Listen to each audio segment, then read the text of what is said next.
Assalamualaikum warahmatullahi wabarakatuh. Nama saya Muhammad Al-Ghazali Yasin Sabdilah dengan NIM 240405012.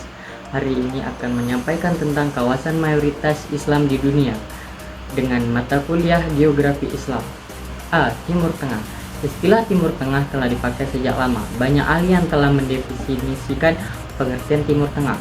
Ruang lingkup pengertian Timur Tengah yang sangat luas, menimbulkan beragam pengertian oleh para ahli. Penamaan Timur Tengah adalah suatu pengelompokan wilayah baik secara geografis maupun secara geopolitik atau secara budaya dan sosial kultur memiliki kesamaan.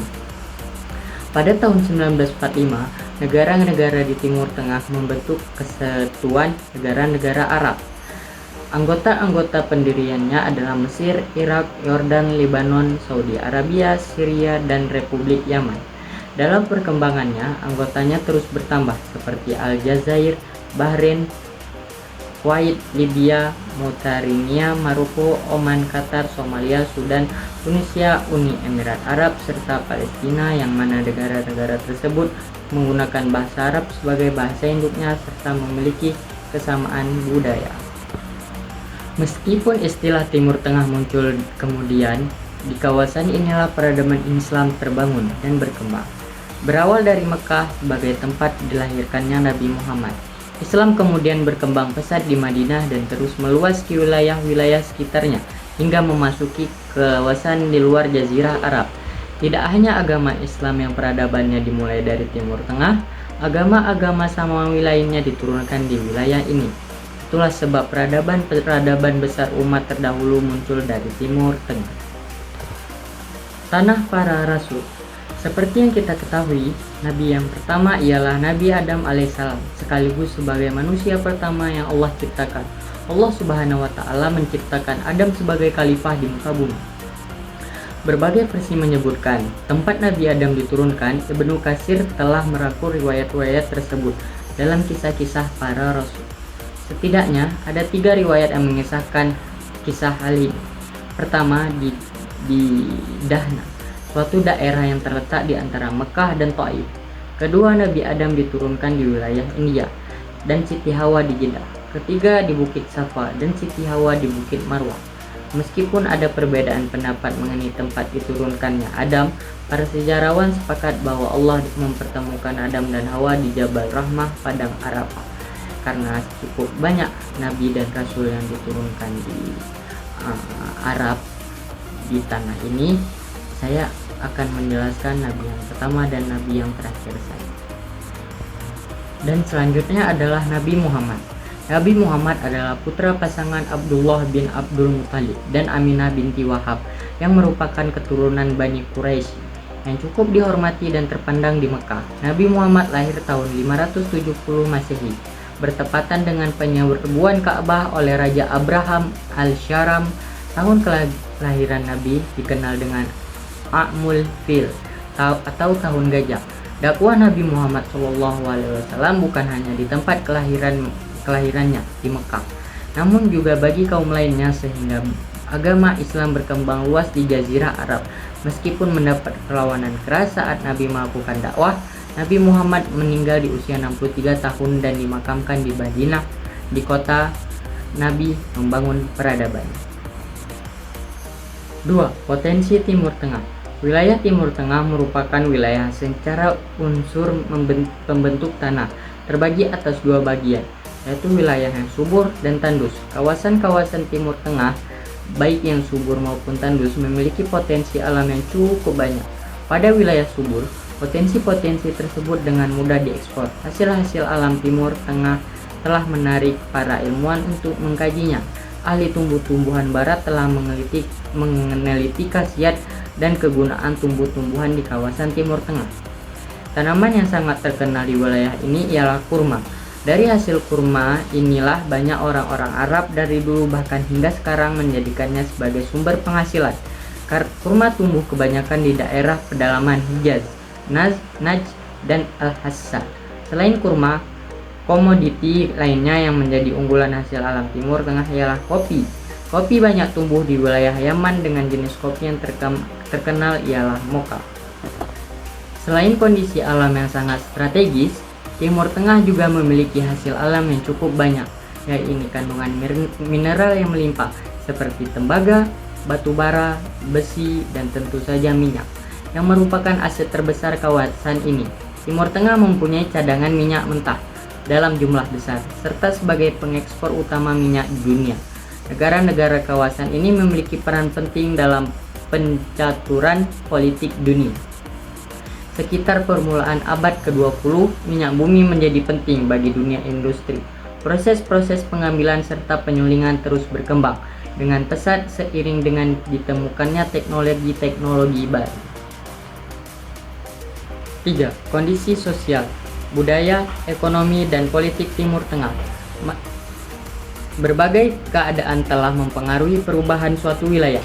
Keletakan Timur Tengah didominasi oleh gurun yang amat luas dan beriklim gurun. Faktor geografis ini kemudian mempengaruhi ciri fisik masyarakat setempat, yaitu tubuhnya yang besar, tegap, tinggi, dan kuat. Kondisi geografis juga telah mempengaruhi mata pencaharian masyarakat Timur Tengah. Suku-suku yang mendiami wilayah Timur Tengah memiliki corak kehidupan yang khas. Mereka melakukan pengembara dengan sistem berpindah-pindah untuk mencari hamparan rumput bagi ternak-ternak mereka. Pada masa ini, mereka belum mengenal pertanian. Pertanian mereka kenal setelah menempati suatu wilayah yang subur. Mereka mulai bercocok tanam yang mereka pelajari dari suku-suku yang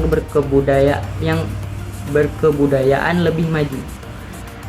Kini, Timur Tengah telah memasuki era modern. Banyak negara terlibat dan berkepentingan terhadap Timur Tengah.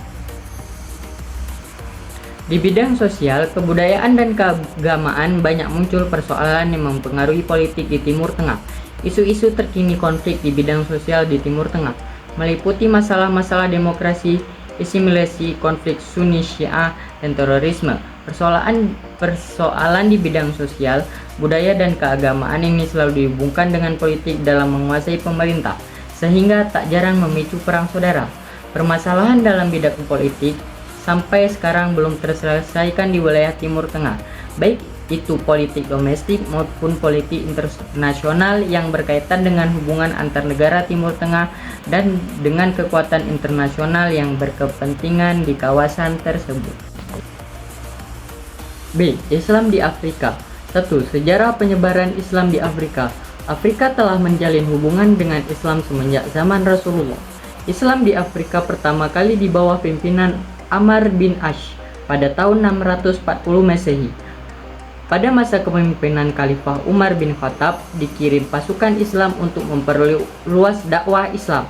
Jumlah pasukan Islam yang sedikit jika dibanding dengan pasukan Romawi mampu merebut Mesir dari kekuasaan Bizantium. Mesir adalah kawasan Afrika pertama yang menerima ajaran Islam. Sejak abad ke-8 Masehi, pedagang beserta juru dakwah menyebarkan agama Islam di sepanjang jalur Sahara yang membentang hingga Afrika Barat dan menyelusuri Sungai Nil. Para pedagang menjalankan kegiatan dagang mereka sembari perjuangan dakwah. Profesi berdagang pada saat itu erat sekali hubungannya dengan orang yang ingin mengubah agama masyarakat menjadi Islam. Proses dakwah ini terus berlanjut hingga muncul pusat perdagangan yang berkembang di pusat Afrika. Masuknya Islam ke Afrika melalui 5 cara. Pertama, dengan cara ekspansi militer atau penaklukan, seperti penyerbuan dinasti Al-Murabitun ke Afrika pada barat tahun 1052 sampai 1076. Kedua, melalui migrasi dan pemukiman muslim di wilayah non-muslim, seperti orang Yaman dan Oman menetap di daerah peradaban Swahili, Afrika Timur yang sekarang merupakan wilayah Kenya dan Tanzania. Contoh lainnya adalah budak-budak Melayu yang diimpor ke Afrika Selatan. Ketiga, melalui perdagangan. Penyebaran Islam melalui perdagangan terjadi dalam perdagangan lintas Sahara. Perdagangan tersebut terjadi di negara-negara Guinea, Mali, Niger, Uganda, Zaire, Malawi, dan Mozambik. Keempat, melalui gerakan dakwah. Misi ini diemban oleh tabib, guru, dan imam pengembara. Buku dan brosur menerangkan tentang ajaran Islam dicetak dalam bahasa Afrika dan ditunjukkan kepada golongan non-muslim. Cara ini akan memudahkan warga Afrika dalam memahami Islam. Kelima, dengan gerakan pembersihan moral. Gerakan pembersihan moral yang paling terkenal adalah gerakan yang dipimpin oleh Usman dan Fodio di Nigeria. 2. Populasi Muslim di Afrika. Data yang dihimpun dari Carnegie Endowment for International Peace menunjukkan populasi penduduk Muslim di Afrika tahun 2014 ialah sebesar 581,89 juta jiwa. Penduduk Muslim Afrika tersebar di berbagai negara dengan persentase yang beragam. Penduduk Muslim secara keseluruhan ialah 53,4% dari total populasi penduduknya yang telah berjumlah 1097 miliar jiwa. Meskipun di sejumlah negara populasi muslimnya hanya sedikit. Afrika terkenal dengan sebutan benua muslim karena penduduk muslim yang nyaris merata di setiap negara dengan konsentrasi di bagian utara.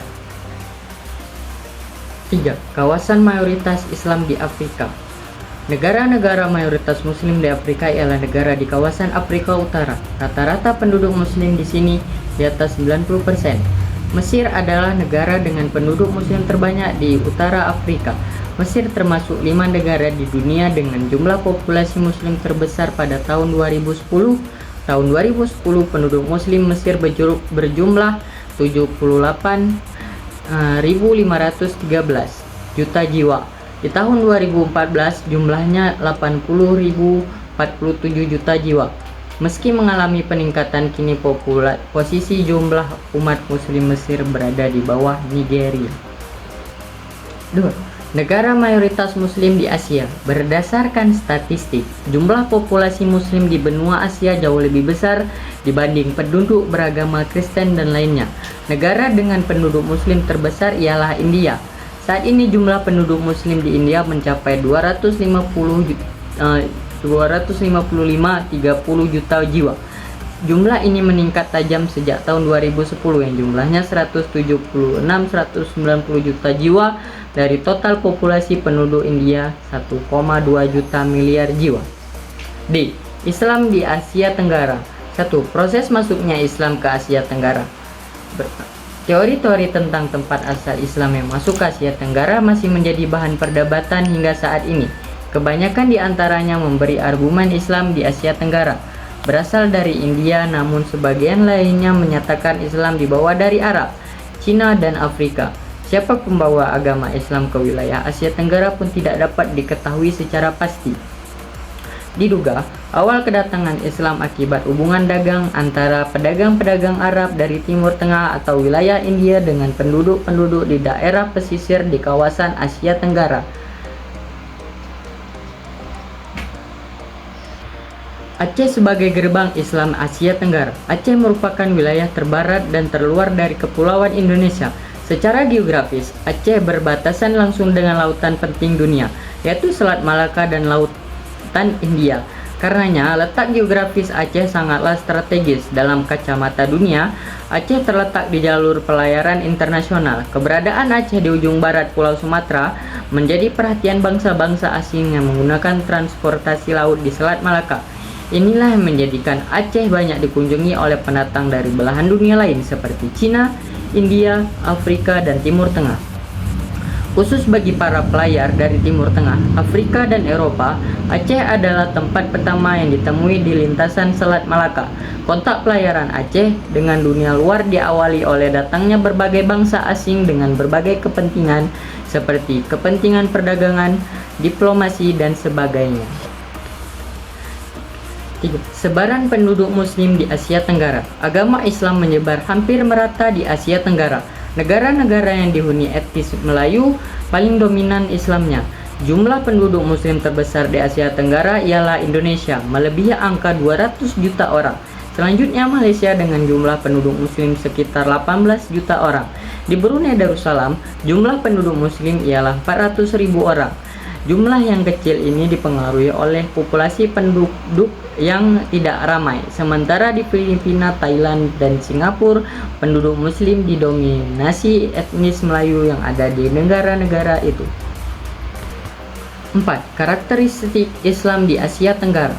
Islam di kawasan Asia Tenggara melalui pendekatan budaya sehingga terdapat beberapa budaya warisan lama yang masih lestari walau penduduknya sudah beragama Islam. Tradisi tepung tawar, pesiju, dalam masyarakat Aceh dan Melayu merupakan salah satu tradisi pra-Islam yang telah melekat dalam budaya Islam. Tepung tawar dilakukan pada waktu peristiwa-peristiwa penting seperti kelahiran, perkawinan, pindah rumah, dan lain-lain. Tujuan dari tradisi ini yaitu mengharapkan suatu kebaikan dari setiap acara profesi. Tepung tawar diisi dengan pembacaan salawat kepada Nabi Muhammad SAW dan berdoa kepada Allah Subhanahu wa Ta'ala. Indonesia sebagai negara berpenduduk Muslim terbesar di dunia. Indonesia adalah negara yang terletak di sebelah tenggara benua Asia. Meskipun jauh dari negara asal agama Islam, namun penduduk yang menganut agama Islam di Indonesia sangatlah besar. Berdasarkan data dari Pew Research Center yang dilakukan pada tahun 2010, Indonesia adalah negara Muslim terbesar di dunia. Pada tahun 2010, penganut agama Islam di Indonesia sekitar 209,120 juta jiwa. Jumlah penduduk Muslim di Indonesia terus mengalami pertumbuhan hingga tahun 2014. Jumlah penduduk Muslim mencapai 218,68 juta jiwa. Sekian dari penjelasan saya hari ini. Apabila ada kelebihan dan kekurangan saya mohon maaf. Wabillahi taufiq wal hidayah. Assalamualaikum warahmatullahi wabarakatuh.